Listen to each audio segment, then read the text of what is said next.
এপিসোডের সাথে যুক্ত হচ্ছেন বা পরবর্তীতে হবেন, সকলকে জানাচ্ছি শুভেচ্ছা ও ভালোবাসা। আশা করি সবাই ভালো আছেন, সুস্থ আছেন। প্রিয় লিসেনার্স, আজকের এই এপিসোডটি কোনো গতানুগতিক এপিসোড নয়, এটা কোনো স্পেশাল এপিসোড নয়, বরং এটি একটি ইমার্জেন্সি এপিসোড। ইমার্জেন্সি এই কারণে বলছি, আজকের এই এপিসোডে যেই বিষয়টি আপনাদের সাথে শেয়ার করব, এই ঘটনাটি আপনাদের সাথে শেয়ার করা এই মুহূর্তে অতীব জরুরি। কেন জরুরি সেটা এই ঘটনা শুনলেই বুঝতে পারবেন। এই ঘটনা আমাদেরকে যিনি পাঠিয়েছেন, ওনার বেশ কয়েকটি ঘটনা ইতিমধ্যে কিন্তু আমরা প্রচার করেছি। গত 110 নম্বর এপিসোডে বাগদাস শিরোনামে যেই ঘটনাটি আমরা প্রচার করেছিলাম, সেখানে এই ঘটনাটি যিনি আমাদেরকে পাঠিয়েছিলেন তার নাম হলো মোহাম্মদ মাহিন মিয়া। ওনার বাড়ি নরসিংদী জেলার মাধবদী উপজেলার মেঘনাপাড়া গ্রামে। তো উনি বর্তমানে ইরানে রয়েছেন, তবে উনি থাকতেন দুবাইতে। ইরানে কিভাবে গেলেন, এমন একটি ঘটনা ওনার সাথে ঘটেছিল। সেই ঘটনার ভয়াবহতাটা উনি আজও ভুলতে পারেননি। এখনও উনি মেন্টালি ট্রমাটাইজ হয়ে আছেন। এখনও স্বপ্নের মধ্যে সেই ভয়ঙ্কর দৃশ্য বারবার ওনার সামনে ভেসে ওঠে। কিন্তু ওনার এই ঘটনাটি কেন আমরা ইমার্জেন্সি এপিসোড বলে আপনাদের সামনে হাজির করছি?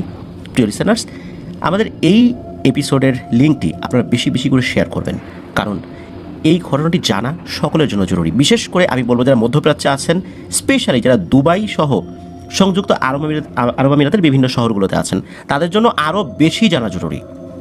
চলুন ঘটনা শুরু করি। এই যে আমাদের মাহিন ভাই, উনি যে ঘটনা দিয়েছিলেন তার মধ্যে কিন্তু ওনার খালাতো ভাই রাসেলের নাম ছিল। তো আজকের ঘটনাতে কয়েকটি ক্যারেক্টার রয়েছে, তার মধ্যে এই মাহিন ভাই এবং রাসেল ভাই দুজনই রয়েছেন। ওনারা দুজনই দুবাই থাকতেন।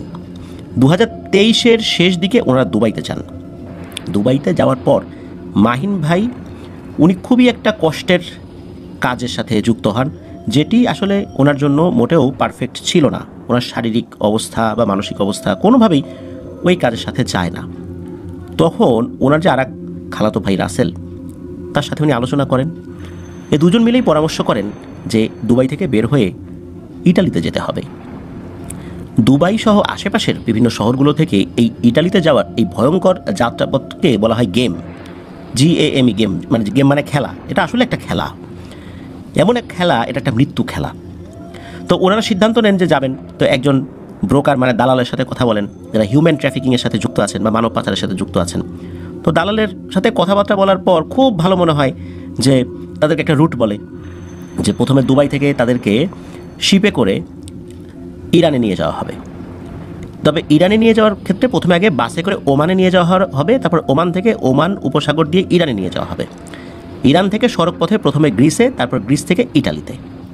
খুবই সহজ একটা কথা, মানে মনে হচ্ছে যে আমি যেমন 5 সেকেন্ডে বলে দিলাম। তো এটা আপনারা শুনলেই বুঝতে পারবেন যে আসলে 5 সেকেন্ডে যে কথাটা বলা গেল, আসলে কি এটা 5 সেকেন্ডে বলার মতো এত সহজ কোনো জিনিস? তো যাই হোক, দালালের সাথে তাদের সাথে চুক্তি হলো যে জন প্রতি 7 লক্ষ টাকা করে দিতে হবে। এই দালাল জন প্রতি 7 লক্ষ টাকা নিয়ে তারা তাদের এই দুজনকে, এই যে মাহিন ভাই এবং রাসেল ভাই, এই দুইজনকে তারা ইটালিতে পৌঁছে দেবেন।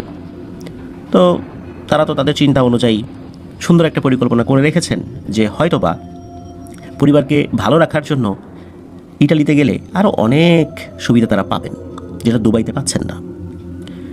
বিপদসংকুল এই মৃত্যু যাত্রায় ওনারা সামিল হলেন। তো যেই দিনে তাদের নিয়ে যাওয়ার কথা ছিল, যথারীতি সব কিছু ঠিকঠাক ছিল, এবং এটাও কথা ছিল যে ইটালিতে যাওয়ার পর পরিবার থেকে ওই দালালদের একটা নির্দিষ্ট চ্যানেল রয়েছে, ওই চ্যানেলে টাকাটা দিতে হবে। এটা মোটেও বৈধ চ্যানেল নয়। যারা বিদেশে আছেন তারা এই চ্যানেলগুলো সম্পর্কে ভালো অবগত থাকতে পারবেন। তো যাই হোক, ওনারা যখন সড়ক পথে ওমানে নিয়ে যাওয়া হয় আর কি তাদেরকে, তো ওখানে মোটামুটি একটা 3 ঘন্টার একটা জার্নি ছিল, 3-4 ঘন্টা বা এরকম একটা সময় হবে আর কি। তো দুবাই থেকে ওমানে নিয়ে যাওয়া হয়, ওমানের একটা পোর্টে নিয়ে যাওয়া হয়। ওই পোর্টে দিয়ে গিয়ে দেখা গেল ওনারা দুজন একা নন, মানে রাসেল ভাই আর মাহিন ভাই ওনারা দুজন একা, আরও 6 জন সেখানে আছে, তার মানে মোট 8 জন। এই 8 জনকে একটা শিপে তোলার কথা থাকলেও তাদেরকে তোলা হয় একটা বোটে, স্পিড বোটের মতো একটা বোটে আর কি। কথা ছিল যে তাদের পৌঁছাতে সর্বোচ্চ 3 ঘন্টা লাগবে, মানে ওমান উপসাগর দিয়ে ইরানের বন্দর আব্বাস নামক একটা জায়গা রয়েছে সেখানে। তো কিন্তু তাদের প্রায় 7 থেকে 8 ঘন্টা জার্নি করতে হয়েছিল সমুদ্রপথে। উত্তাল ঢেউগুলো পাড়ি দিয়ে তারা সেখানে পৌঁছান। তবে এই সময়ের মধ্যে তাদেরকে কোনো ধরনের কোনো খাবার টাবার দেওয়া হয়নি। প্রিয় লিসেনার্স, আপনারা হয়তো এই মুহূর্তে চিন্তা করলে অবাক হবেন যে হঠাৎ করে কেন জরুরি ভিত্তিতে এটা বলা হচ্ছে। কারণ হচ্ছে মাহিন ভাই জানিয়েছেন এই মুহূর্তে যে সিজন, এই যে ডিসেম্বর মাস চলে আসছে, এই সময়ে দুবাইয়ের অনেক মানুষ তারা ইটালিতে যাওয়ার জন্য এই গেমের আশ্রয় নেবেন এবং দালালদের মিষ্টি কথায় পড়ে তারা এই কাজে যুক্ত হওয়ার আগ্রহ প্রকাশ করবেন। তো এখন হলো সেই সিজন। আমরা যদি এই এপিসোডটা প্রচার করতে একটু দেরি করি, হয়তোবা কোনো না কোনো ভাই, আমাদের লিসেনার না হলেও আমাদেরই কোনো ভাই হয়তোবা এই বিপদে পড়ে যেতে পারেন। এই জন্যই আমরা ইমার্জেন্সি ভিত্তিতে এই ঘটনাটি আপনাদের সামনে নিয়ে আসছি। তো চলুন এরপরে কি হলো শুনি। তো ওনারা ওমান থেকে ইরানে পৌঁছান। ইরানে পৌঁছানোর পর তাদেরকে 2 থেকে 3 ঘন্টার একটা গাড়িতে করে, মানে একটা জার্নি ছিল আর কি। তো তাদেরকে একটা জায়গায় নিয়ে যাওয়া হয়। জায়গাটা ছিল জঙ্গলের ভিতরে, মানে আস্তে আস্তে সড়ক থেকে জঙ্গলের দিকে যায়। তো জঙ্গলের ভেতর দিয়ে যেতে যেতে একটা বাড়ি আছে সেখানে। তো সেই বাড়িতে তাদেরকে নিয়ে যাওয়া হয়। সেখানে নিয়ে যাওয়ার পর সেখানে তাদেরকে 8 ঘন্টা রাখা হয়। 8 ঘন্টার মধ্যে তাদেরকে কোনো ধরনের পানি বা রুটি বা কিচ্ছু দেওয়া হয়নি। ক্ষুধায় সবার অবস্থা খুব কাহিল হয়ে গেছে। ওখানে যাওয়ার পর তাদেরকে একটা রুমে নিয়ে যাওয়া হয়। রুমে নিয়ে যাওয়ার পর দেখা গেল ওখানে আরও 4 জন আছে, মানে ওনারা 8 জন, আরও 4 জন, 12 জন। এই 4 জনের অবস্থা খুবই শোচনীয় ছিল। তাদের শরীরে আঘাতের চিহ্ন এবং খালি গায়ে ছোট্ট একটা হাফ প্যান্ট পরা বা শর্টস পরা, এরকম একটা জিনিস পরা, একরকম উলঙ্গই বলতে হবে আর কি। তো এই অবস্থায় তাদেরকে ফেলে রাখা হয়েছে। যন্ত্রণায় তারা কাতরাচ্ছে। তাদেরকে দেখে বাংলাদেশি বলেই মনে হচ্ছে। কথা বলার সুযোগ ছিল না, কারণ তাদের আসলে ওই রকম সেন্স কাজ করছিল না। প্রচণ্ড আঘাত একটু আগে করা হয়েছে, বোঝা যাচ্ছিল। তো ওনাদের 8 জনকে নিয়ে আসার সাথে সাথে তাদের শরীরের কাপড় চোপড়ও খুলে ফেলা হয়, শুধু একটা হাফ প্যান্ট রাখা হয়। এরপর তাদেরকে বলা হয় যে এই মুহূর্তে তাদের সকলের বাসার সাথে কথা বলে 4 লক্ষ টাকা আনতে হবে। তো তারা বলে যে আমাদের তো যাওয়ার পরে টাকা দেওয়ার কথা ছিল। বলে ওসব কথা কিছু জানি না, এই মুহূর্তে 4 লক্ষ টাকা দিতে হবে। আর এখানে 4 লক্ষ টাকা দেওয়ার পর পরবর্তী যে ধাপ, সেই ধাপগুলো অতিক্রম করার পর আবার 3 লক্ষ টাকা দিতে হবে। যখন তারা বললেন যে না, এইভাবে টাকা দিব না, তখন তাদের সামনে ওই যে 4 জনকে একটু আগে আঘাত করা হয়েছে বলে মনে হচ্ছিল, এদেরকে এমনভাবে আবারও পেটানো শুরু হয় যে সেই মার দেখে ওনারা ভয়ে বলেন যে ঠিক আছে, আমরা কথা বলছি। তো ওনাদের কাছে যে ফোনগুলো ছিল প্রথমত সেই ফোনগুলো কেড়ে নেওয়া হয়েছিল। তাদের একটা ফোনে শুধু পরিবারের সাথে একটা নাম্বারে কথা বলা যাবে, এরকম একটা ফোন তাদেরকে দেওয়া হয়। তারা তাদের পরিবারের সাথে কথা বলেন। তো এই কয়েকদিনের ভেতরে তাদেরকে হালকা পাতলা কিছু খাবার দেওয়া হয়েছে। আর ওই জায়গাতে ওই 8 জনকে ওরকম কোনো নির্যাতন করা হয়নি যেটা বাকি 4 জনের সাথে করা হয়েছে। কারণ তারা প্রত্যেকেই মোটামুটি কথাবার্তা বলে, কারণ পরিবারের সাথে ওই 4 লক্ষ টাকা মোটামুটি গোছানোই ছিল। কারণ তাদের কাছে তো টাকা ছিল যে পৌঁছানোর পরে 7 লক্ষ টাকা দিতে হবে, সেই হিসাবে পরিবারের কাছে তো টাকা গোছানো। এই জন্য 4 লক্ষ টাকা তাদের ওই নির্দিষ্ট চ্যানেলে আসতে আসলে খুব বেশি সময় লাগে নাই। তো এরপরে তাদেরকে ইরানের ওই জঙ্গল থেকে ইরানেরই আর একটা জায়গায় পাঠিয়ে দেওয়া হয়। সেটা ওখান থেকে বেশ বড় একটা জার্নি করে তাদেরকে সড়ক পথে নিয়ে যাওয়া হয়। তো তারা চিন্তা করেছেন যে ইরান থেকে তো সড়ক পথেই নিয়ে যাওয়ার কথা ছিল, মনে হয় তারা ঠিক পথেই আছেন। তো এরপরে আর একটা নির্জন জায়গায় তাদেরকে নিয়ে যাওয়া হয়। সেখানে একটা বাড়ি ছিল। সেই বাড়ির কাছে যেতেই 3টা ভয়ঙ্কর কুকুর, খুবই হিংস্র কুকুর, স্বাভাবিক আকৃতির থেকে অনেক বড়, দূর থেকে এমনভাবে ঘেউ ঘেউ করে ওঠে যে তাদের পিলে চমকে যায়। তো ওইখানে তাদেরকে যখন নিয়ে যাওয়া হয়, একটা ঘরের মধ্যে নিয়ে যাওয়া হয়। সেই বাড়িটা এমন ছিল, বিভিন্ন হোটেলগুলোতে ছোটো ছোটো রুম থাকে না, তো ওই রকম রুম। এই রুমগুলোর ভেতরে হসপিটালের মতো বেড আছে। সেই বেডের পাশে ছুরি, কাঁচি এগুলো রাখা আছে। এরকম একটা রুম ওনারা দেখলেন। এরপর তাদেরকে একটু তুলনামূলক বড় রুমের ভিতরে নিয়ে যাওয়া হয়। সেখানে গিয়ে ওনারা তো চমকে ওঠেন। মনে হলো দানব আকৃতির 3 জন মানুষ অন্য 3 জনকে বেধড়ক মারছে। এই 3 জন হচ্ছে পাকিস্তানিদের মধ্যে উপজাতি আছে না কিছু, যারা অনেক উঁচা লম্বা হয়। তো এই রকম, মানে তাদের যেই থাই, মানে তাদের যে রান, এই রানের যেই ওজন হয়তোবা ওইখানে যারা 8 জন গিয়েছেন তাদের একজনের ওজন হয়তোবা ওই রানের ওজনের সমানও হবে না। তাহলে পুরো বডির ওজন কতটুকু, আর তারা কীরকম উঁচু লম্বা।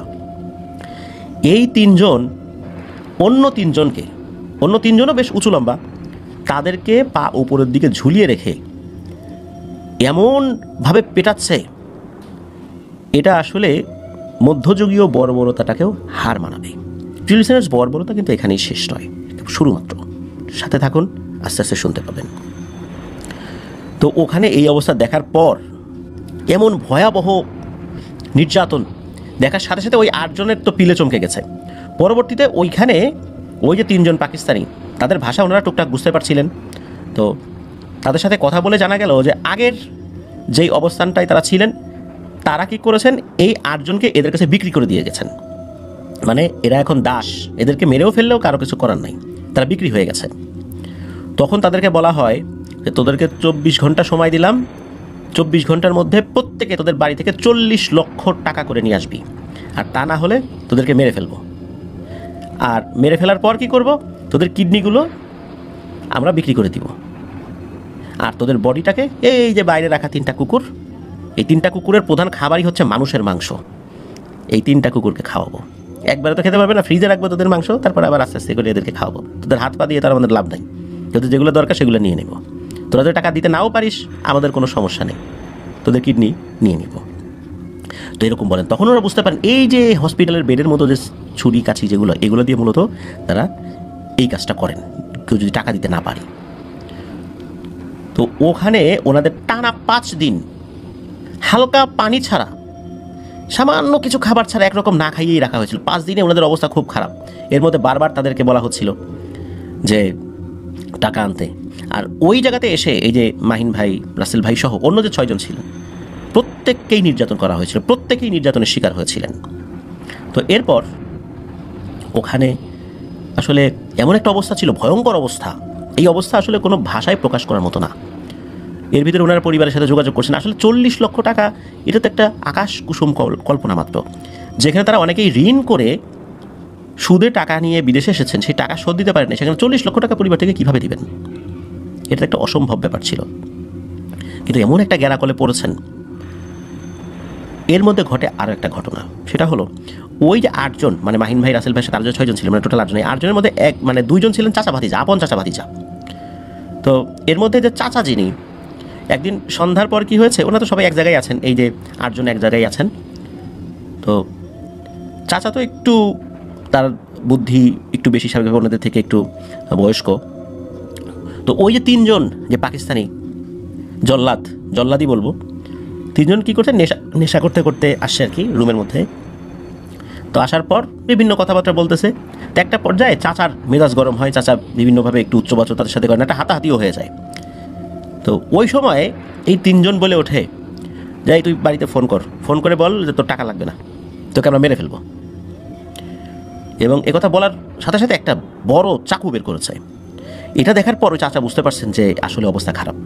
তো তাদেরকে অনুনয় বিনয় করে, আচ্ছা ঠিক আছে তোদেরকে টাকা দিব, আমার মারিস না। তখন ওরা বলছে না, তুই বাসায় ফোন করে বল যে এটাই তো শেষ কথা, তোর টাকা নিব না, তুই টাকা দিতে চাইলেও নেবো না, তোরে মেরে ফেলবো।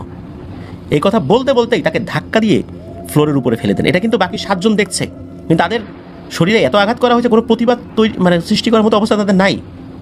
আর তাদের একজনের শরীরে যেই শক্তি, এই 8 জন মিলেও সুস্থ অবস্থাতেও তাদের শরীরে যদি শক্তিও থাকতো, এই একজনকে কাবু করতে পারতো না, এমন একটা অবস্থা আর কি। আর সেখানে তাদেরকে তো মেরে অবস্থা খারাপ, না খাইয়ে রেখে শরীরকে অনেক দুর্বল করে দেওয়া হয়েছে। তো যাই হোক, ওই অবস্থাতে ওই চাচাকে মাটিতে ফেলে দেওয়া হয়। ফেলে দেওয়ার পর ওই ধারালো চাকু গলার নিচে ঠেকিয়ে একটা টান দেওয়া হয়েছে, শুধু এক টানেই মাথা আলাদা করে ফেলেছে। এত রক্ত চারদিকে ছড়িয়ে গেছে। তো রক্ত বের কিছুক্ষণ হওয়ার পর, রক্ত যখন থেমে গেল, তখন বডিটাকে আবার কাত করে দেওয়া হলো, মানে চিৎ করে দেওয়া হলো। চিৎ করার পর ওই চাকু দিয়েই তার বুকের উপর একটা লম্বা টান দিল, একটা হ্যাঁচকা টান, এক টানে বুকের অনেকটাই কেটে গেল। এরপর কি করলো যে ওই লোকটা বুকের মধ্যে হাত ঢুকিয়ে দিল, হাত ঢুকিয়ে নাড়ি ভুড়ি, তারপরে বিভিন্ন শরীরের অর্গানগুলো এক টানে বের করে নিয়ে এসে তার ভিতর থেকে 2টো কিডনি, এই কিডনি 2টো কেটে একটা পলিথিনের মধ্যে রাখলো। এরপর ওই লোকটাই কী করলো, একটা চা পাতি নিয়ে এসে শরীরটাকে বেশ কয়েকটা টুকরো করে ফেললো কুপিয়ে, এবং এইগুলো ওই বাইরে থাকা কুকুরদের সামনে ছড়িয়ে দিল। কুকুরগুলো মনে হচ্ছে বহুদিন কিছু খায় না। এই মাংসগুলো পাওয়ার সাথে সাথে তারা এই মাংসগুলোর উপর হামলে পড়লো। অল্প সময়ের মধ্যেই শুধু কিছু হাড় পড়েছিল ওখানে, বাকি সব খেয়ে শেষ করে ফেলেছে। চোখের সামনে নিজের চাচার, আপন চাচার এমন করুণ মৃত্যু, নৃশংস মৃত্যু দেখলো তার ভাতিজা। আর এই ঘটনার সাক্ষী হলেন মাহিন ভাই, রাসেল ভাই সহ আরও বাকি লোকজন। এমন দৃশ্য দেখার পর তারা বুঝতে পারলেন এখানে কোনো ধরনের উচ্চবাচ্য করলে এই অবস্থা তাদের সাথেও হবে। তখন তারা পরিবারকে খুব করে কান্নাকাটি করলেন যে যেভাবেই হোক আমাদেরকে বাঁচাও, এই ব্যাপার। ওই যে যেই ভাতিজা সেও বাসায় ফোন দিয়ে বলছে চাচার নাই, চাচা শেষ, চাচার সাথেই করছে, আমাকে এখন বাঁচাও, নাহলে কিন্তু আমার অবস্থা এরকম হবে। কিন্তু এত টাকা তো দেওয়া সম্ভব না। তবে ওই লোকগুলো পরবর্তী বলছে ঠিক আছে 20 লাখ টাকা দিয়ে দে তোরা, 40 লাখ লাগবে না। তারপর যে যতটুকু পেরেছিল 20 লাখ টাকা না হলেও তারপরও বেশ অনেক টাকাই দিতে হয়েছিল আর কি, 20 লাখ টাকা না হলেও। এরপর তাদেরকে ছেড়ে দেওয়া হয় ওখান থেকে, তাদেরকে নিয়ে আর একটা জায়গায় দিয়ে আসা হয়। তবে ওইখানে যাদের হাতে দিয়ে আসা হয় ওই দালালটা নাকি ভালো ছিল। ওই দালালটা বললেন যে তোমাদের সাথে তো এরকম হওয়ার কথা না, আমার সাথে কথা হলো শুধু এই পর্যন্ত এনে দেয়া, আর তোমাদেরকে আমি খালি ঢুকাই দিব ইটালিতে। তবে বুঝতে পারছি যে সামনে তোমাদের পথ অনেক কঠিন। তো ওই দালাল পরামর্শ দিলেন যে তোমরা যাও না, তোমরা ইরানেই থাকো। ইরানে এরকম অনেক লোকই আসে ঢোকে, এখন আমি তো আর তোমাদের জন্য অন্য কোনো কিছু করতে পারবো না, তোমাদের জন্য এই পরামর্শই দিতে পারি। এখন ওইখানে যাওয়ার পর আরেকটা সমস্যা হলো যে ওই যে দালাল, যে সেই দালাল আবার কিন্তু বাংলাদেশি না, সে ইরানি। এখন তাদের ফার্সি ভাষা আবার ইনারা বোঝেন না। পরে তাদের কাছ থেকে একটা ফোন নিয়ে গুগল ট্রান্সলেটে কথা বলে ওইভাবে বোঝানো হয়, আর সেখানকার একজন স্থানীয় পুলিশের সাথেও কথা হয়, সেও সহযোগিতা করে। এরপর থেকে মাহিন ভাই, রাসেল ভাই ওনারা ইরানেই রয়েছেন। আর ওই যে ওনাদের সাথে আরও বাকি যেই 5 জন ছিলেন আর কি, একজন তো মারা গেলেন বলবো না, শহীদ হয়েছেন। তো এই 5 জনকেও পরবর্তীতে এই যে মাহিন ভাই, রাসেল ভাই ওনারা যোগাযোগ করে ওনাদের সাথে নিয়ে এসেছিলেন। এখন ওই 5 জনও ভালো আছেন, মাহিন ভাই, রাসেল ভাইও ভালো আছেন। তো ওখানে আসার পর দেখা গেল যে এমন অনেক লোক ইরানে রয়েছেন কারো কান নাই, 2 কান নাই, বা নাক কাটা, বা শরীরের এক চোখ নাই, একটা চোখ নাই, শরীরের বিভিন্ন জায়গায় ভয়ঙ্কর আঘাতের চিহ্ন। প্রত্যেকেই কিন্তু ইটালি যাওয়ার জন্য এই ভয়ঙ্কর এই মৃত্যু যাত্রায় সামিল হয়েছিলেন, যেতে পারেননি, এরকম ভয়ঙ্কর একটা পরিবেশ পরিস্থিতির শিকার হয়েছেন। মাহিন ভাই বলেন যে এখনও চোখ বন্ধ করলেই চোখের সামনে সেই যে চাচা যাকে হত্যা করা হলো, নৃশংসভাবে হত্যা করার পর কিডনি বের করা হলো, শরীরকে টুকরো টুকরো করে চোখের সামনে কুকুরকে দিয়ে খাওয়ানো হলো, এই দৃশ্য এখনও দেখে উনি ভয়ে শিউরে ওঠেন। মাহিন ভাই বিনীতভাবে অনুরোধ করেছিলেন যে ওনার এই ঘটনা যেন আমরা প্রচার করি, এটা ভৌতিক ঘটনা না, তারপর যেন প্রচার করি, কারণ আমাদের মধ্যপ্রাচ্যের অনেক ভাই, শুধু মধ্যপ্রাচ্যে থাকা ভাই না, আমাদের বাংলাদেশের অনেক ভাইরাও দুবাই হয়ে ইটালিতে যাওয়ার চেষ্টা করছেন, যেটা কতটা ভয়ানক হতে পারে সেটা হয়তো আমরা এই ঘটনার মাধ্যমে প্রকাশ করতে পারি নাই। প্রিয় লিসেনার্স, ইটালিতে যাওয়ার জন্য, ইউরোপ হয়ে যাওয়ার জন্য কখনো কখনো বসনিয়ার জঙ্গল পার হয়ে মানুষ আসার চেষ্টা করে। সেখানে ভাল্লুকের আক্রমণে, সিংহের আক্রমণে মানুষের সেই আধা খাওয়া দেহগুলো এখনও ইন্টারনেটে দেখতে পারবেন।